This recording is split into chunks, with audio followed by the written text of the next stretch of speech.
Abandoning the Birds following their Friday night fiasco is the easy thing to do in Philadelphia today. But the news that just dropped both inside the NovaCare complex and across the country in LA might be the spark the Eagles are looking for. Plus, why Nick Sirianni might be hiding his actual decision on whether to keep or fire Kevin Patullo this week, the latest leak surrounding Jalen Hurts that, if true, must be fixed immediately. Thomas Mott, this is the Thomas Mott Show.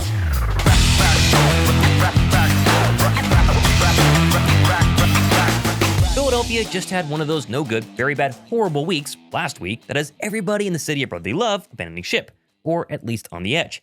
Yet the beauty of the NFL took over once again this weekend and gave to the Birds some really big breaks, not only for their matchup this coming Monday night, but for the NFC playoff race as a whole.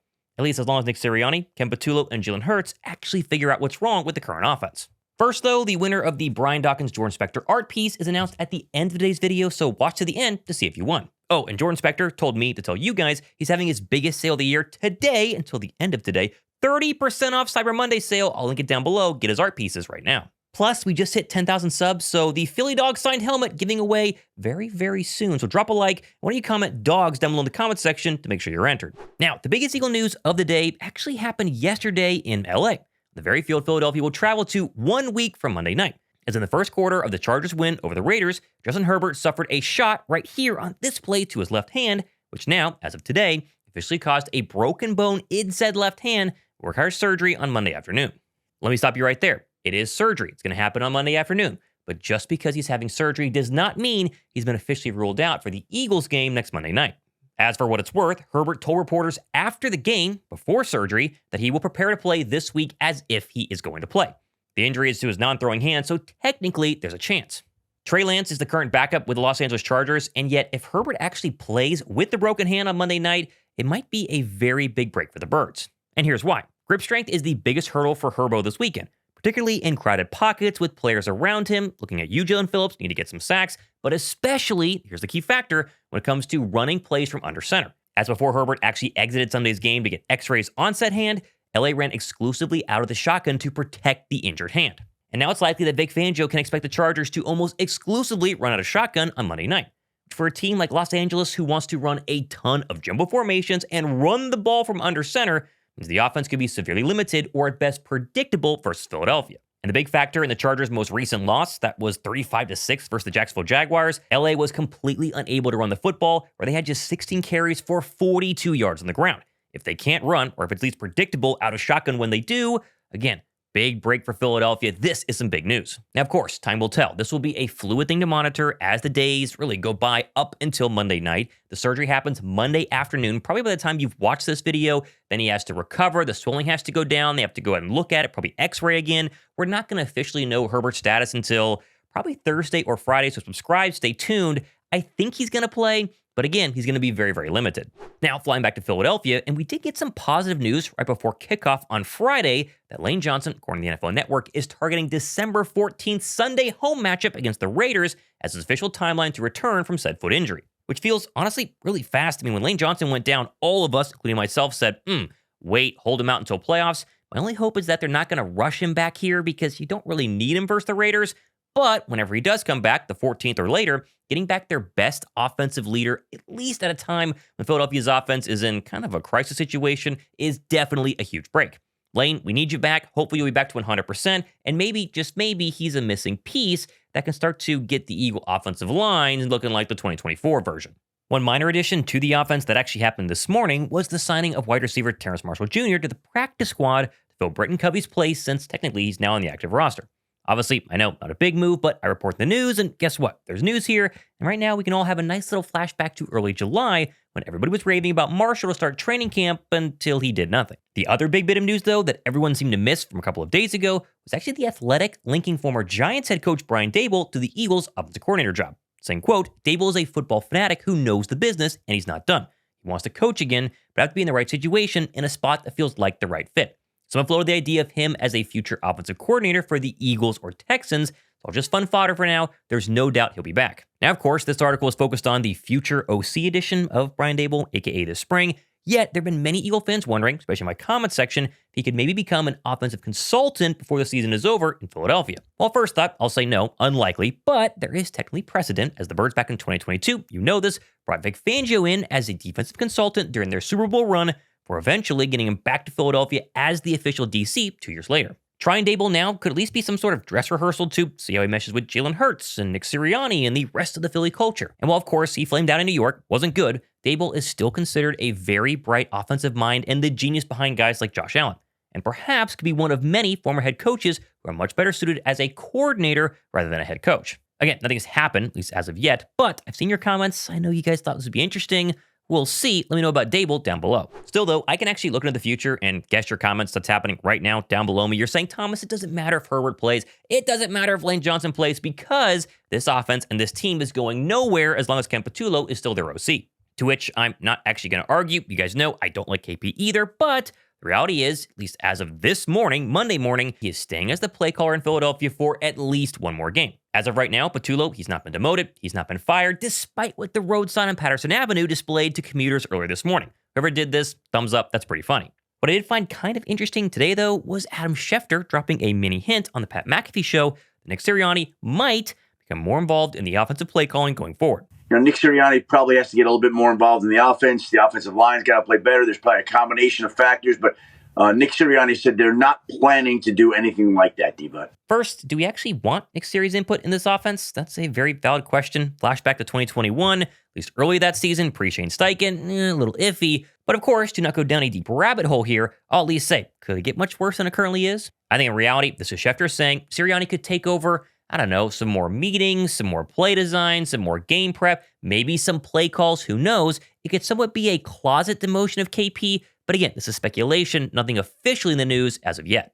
But what no one wants to tell you right now is that Nick Sirianni technically does not have to tell us if he demotes KP for any sort of reason. As the Inquirer pointed out over the weekend, Nick Sirianni back in 2023 took away Sean Desai's third down play calling abilities when the team was an NFL best 10-1. And he did that all behind the scenes and without the knowledge of anyone outside the building. Desai then continued to be the front-facing DC for 3 more games, at least on first and second down, before eventually the wheels fell off and Matt Patricia was promoted, aka Desai was fired. So of course, time will tell. My guess is if they lose on Monday night in a very ugly offense performance versus the Chargers, then he gets axed, but we'll see. My hope though this week is right now, as we speak, behind the scenes, the Eagles offense and all the players and coaches are getting together and doing what Nick Foles suggested they do on his podcast a couple of days ago. So like Jalen Hurts, I do not know this, but what I would recommend is in the huddle, if there's games going on that, like talk to your guys. What do you like? I'm talking the receivers. Listen, receivers are always going to say a play that you have to take with a grain of salt because they want the ball. But sometimes there's going to be a gym in there like, it's actually a good play call. I mean, even Jason Peters one year, but man, what about that wide throwback? And it's JP. I'm like, coach, I went to Doug. I'm like, hey, JP wants wide throwback. You don't have to do it, but Jason wants it. Yeah. Let me know if you want it. I just want. He's watching me right now. Walk over to you to ask for wide throwback. It's up to you. There's times that players know what will work. So this is now turned into, with where their offense is right now, a figure this out by committee. Players, coaches, everyone sitting down. Jalen Hurts, A.J. Brown, Devontae Smith, Saquon Barkley, Cam Jurgens, Lane Johnson, Jeff Stoutland, Kevin Patullo, Nick Sirianni, everyone get in a dang room, an offensive room, and say, who are we? What do we want to be? And figure this thing out. Because if we keep going out there day in and day out and doing what you're doing, you're going to get beat. Your defense is holding you together. Your offense is playing. It's not good. But the personnel and the players, and I know the guys in that building, I know the culture, they have it all there to do amazing things. And thank goodness Jalen Hurts is protecting the ball because they're in a good position right now. But let's all humble ourselves. Let's leave our ego at the door, and let's go do this by committee and figure. If they do that, they will literally start blowing the brakes off the points and everything. But it's going to be a by committee, a team coming together and creating a moment for them. And technically, there is proof that something of that nature has already happened, at least with A.J. Brown in the passing game. As Brown's route tree from Friday's loss looked the best it has all season under KP, especially across the middle. In fact, Brown now leads the NFL in receiving yards the past 2 games, despite the fact that Philadelphia is 2-4 this year when a wide receiver has 100-plus yards and 6-0 when no receiver hits the century mark. Perhaps a nod to the continuing need to fix the rushing attack, which actually goes back to coaching because once again, can't believe I'm saying this, Philadelphia used Grant Calcaterra as a run-blocking tight end on 10 of his 12 total snaps for Chicago, and obviously none of them worked. And that right there shows the heart of the issue, not just being Nick Sirianni, not just being Kevin Patullo, not just being Jalen Hurts, but actually a combination of all three. For example, you guys know I love defending Jalen Hurts, and I will still say he's number 3 on my list of biggest problems behind KP and Nick Sirianni. Not playing well, but he's also not playing terribly. And yet Jeff McLean, he reported on his podcast most recently that he heard over the offseason that Hurts does not want to run as much as a quarterback this year because of his injury in the Commanders game late in the 2024 regular season. Which, honestly, I get. Valid point. I don't want to get hurt. He doesn't want to get hurt. Availability is the best ability. And yet, Philadelphia's complete lack of quarterback runs and RPOs are hurting this offense. If Jalen is the reason that KP can't call certain plays, well, again, that's kind of on Jalen. Again, I'm not blaming QB1. Obviously, you need to throw before you run. But still, could you mix in a little bit more and run just a little bit more because his legs are a massive, massive weapon? But then, of course, to prove the point that it's not just Jalen Hurts, it's everybody involved. How about the fact that Tank Bigsby only played 1 snap versus the Chicago Bears? That is not Jalen Hurts' call. Or Cameron Latu, he played in 5 snaps, which actually worked great, while Grant Calcaterra, as we said, played in 12. That is not on Jalen Hurts, that's coaching. And that, of course, goes back to my main point here. It's not just one thing. It's not just KP, it's not just Jalen, not just Sirianni, not just the offensive line, not just Cameron Latu or Grant Calcaterra. It's everybody involved. And I think the answer at some point is that the leader, the true number 1 on this team, aka the head coach, has got to step in. He has to be a grown-up and demand personnel changes like Latu and Bigsby. He's got to demand Jalen Hurts run the football more, and he has to demand Kevin Patullo takes the training wheels off of this completely vanilla offense. The buck stops at the head coach. Nick Sirianni says that after every single loss this season. But for 12 weeks, Philadelphia's been playing Nick Sirianni's stated favorite conservative type of football. Don't turn the football over, play vanilla, and eventually they'll win. And with that, they're 8-4. When you look around the rest of the NFC, they can no longer afford to lose many more games. When this offense has worked this year, it's been through the air. They've had halves, they've had quarters where they've thrown the football well, they've been not conservative, they've attacked, and it's worked to perfection. And as it stands right now, it can't get much worse than Friday afternoon, Nick. So swallow your pride, demand the offense get back on track. If that takes demoting KP, do it. If not, figure this thing out. And I say all of this as an internal optimist. You guys watch my show and know I'm an optimist. I'm not giving up on the Philadelphia Eagles. I'm not saying it's 2023 all over again, starting to feel like it. And yet when you actually compare the two, they're not exactly the same. Philadelphia's in a much better position this year than they were 2 years ago. For example, Philadelphia's strength of victory in 2023 through 13 weeks was 10th among 500 teams or better. This year, it's 2nd. They've beaten a ton of elite football teams, and even with a slip in the NFC standings on Friday, are perfectly positioned to still secure the 2 or the 1 seed, especially after the Rams got embarrassed by the Panthers and Carolina. And Chicago's schedule the rest of the way, it's an absolute gauntlet. They're going to lose a couple of these. And then, if they get to the magic number of 13 wins, the number 1 seed is very much in play as long as everybody loses once, Chicago loses twice. Not exactly completely easy, but it's doable and technically right in front of them. Now, of course, do I think Philadelphia's offense is going to magically fix itself on Monday night versus the Chargers?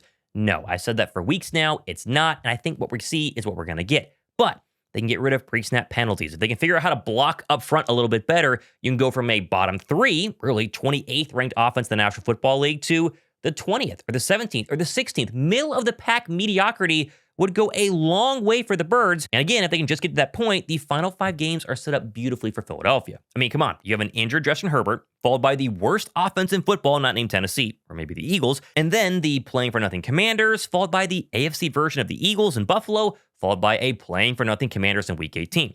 Wins are certainly there for the taking. But of course, they have to bounce back. They have to get that first win, and that starts with the Chargers on Monday night. I said after the Cowboys debacle, how they look versus the Bears will tell us everything we need to know. They look terrible, and so maybe I'm being way too optimistic. This week is truly the make or break week. If they look bad versus the Chargers, if they lose versus the Chargers, I think it's over. And whether they win the division or not, they're going to go 1-0 in the playoffs, and it will be 2023 all over again. But they can somehow figure out a way to beat an injured Justin Herbert, kind of up and down, streaky here in their Charger team. I think a lot of people are going to jump back on the hype train, especially if the offense doesn't look completely pathetic. We'll see. Maybe I'm right. Maybe I'm wrong. Let me know down below in the comments section. Also, it's time for the winner of the Jordan Spector art, Brian Dawkins piece, which shout out to Jordan Spector. We have a lot more of these coming up in terms of giveaways happening this week, next week. You guys know the deal. I said on my Friday video that the most liked comment on that video or on Saturday would win. The most liked comment was Philly Heem 53. He had 321 likes, and it basically said, I don't understand why we don't give Tank Bigsby, who's averaging 8 yards per carry since joining the Eagles, some more carries, which I could not agree more with, but most of you guys went ahead and liked that. And so, Philly Heem, you won. Go below in my description box, send me an email, prove it to you. I'll get it sent out. And of course, leave a comment. Comment dogs down below to enter the Philly Dog signed helmet giveaway happening probably early next week, depending on how the rest of the week goes. We'll see. Either way, trying to be a little bit, optimistic here on a Monday. Is that allowed? I know we're all panicking, but the Rams lost. Herbert's injured. They could just figure it out on offense. We'll see. Thomas Mott, Ben, this is Check.